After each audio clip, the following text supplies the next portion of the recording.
रोजगार की तलाश में पहाड़ों से महानगरों की ओर तेजी से पलायन बढ़ रहा है।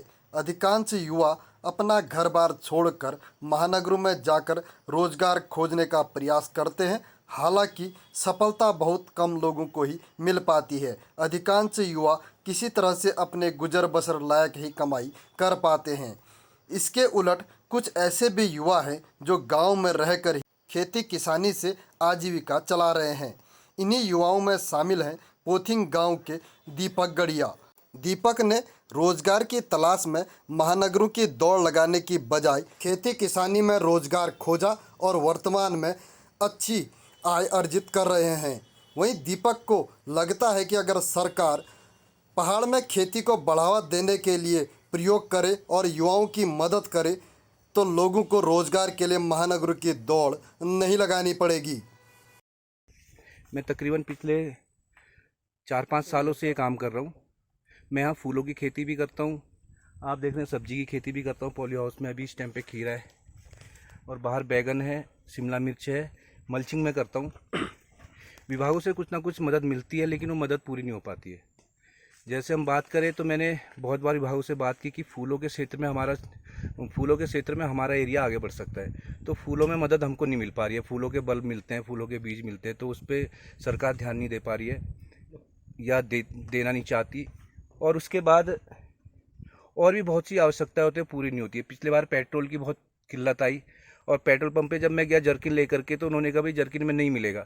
मैंने उनसे यही कहा कि भाई अब मैं जो अपना पावर टिलर है, जो छोटा ट्रैक्टर हम कहते हैं, सरकार से हम खरीदते तो हैं सब्सिडी के माध्यम से, लेकिन हमको पेट्रोल ही नहीं मिल पा रहा है। पेट्रोल लेने के लिए हम ट्रैक्टर को वहाँ थोड़ी ले जाएंगे पेट्रोल पंप पे। तो इस ओर भी सरकार ने ध्यान देना चाहिए।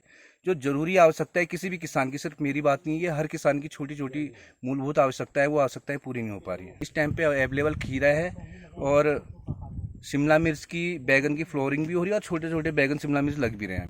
मेरा इससे थोड़ा दूर 200 मीटर नीचे का एरिया है, उसमें तकरीबन 1.5 एकड़ में इस समय पर अभी स्टीविया है, स्टीविया के पौधे हैं।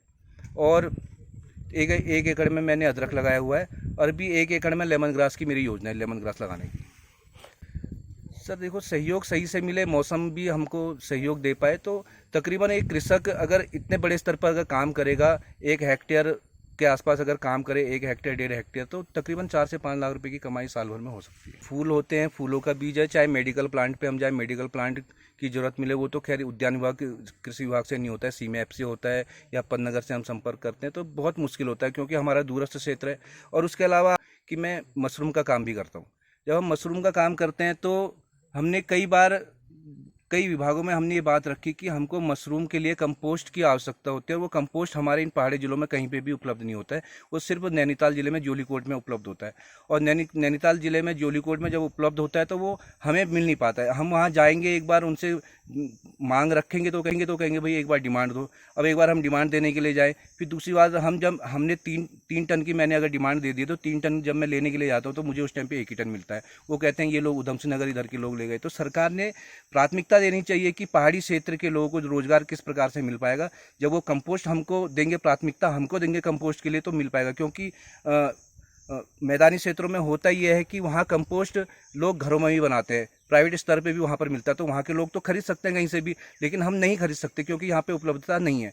तो मैं सरकार से यही मांगे मेरी सभी के लिए कि भाई मशरूम के क्षेत्र में अगर हमारे क्षेत्र को आगे बढ़ाना है, रोजगार को आगे बढ़ाना है, तो मशरूम के लिए कंपोस्ट की व्यवस्था इन जो हमारे पहाड़ी जिले हैं, चाहे अल्मोड़ा की बात करें, बागेश्वर की बात करें, पिथौरागढ़ की बात करें, इन जिलों पर विशेष ध्यान देना चाहिए। अधिक की चाह में तो लोग अपने घर से बाहर जाते हैं। अगर खेत यहाँ पर बंजर है तो कहीं ना कहीं सरकार का भी वहाँ कहीं ना कहीं हाथ है कि जो हमारा पलायन हो रहा है, बेरोजगार हम हो रहे हैं, तो सरकार भी कहीं ना कहीं हमको हमारी ओर ध्यान नहीं दे रही है।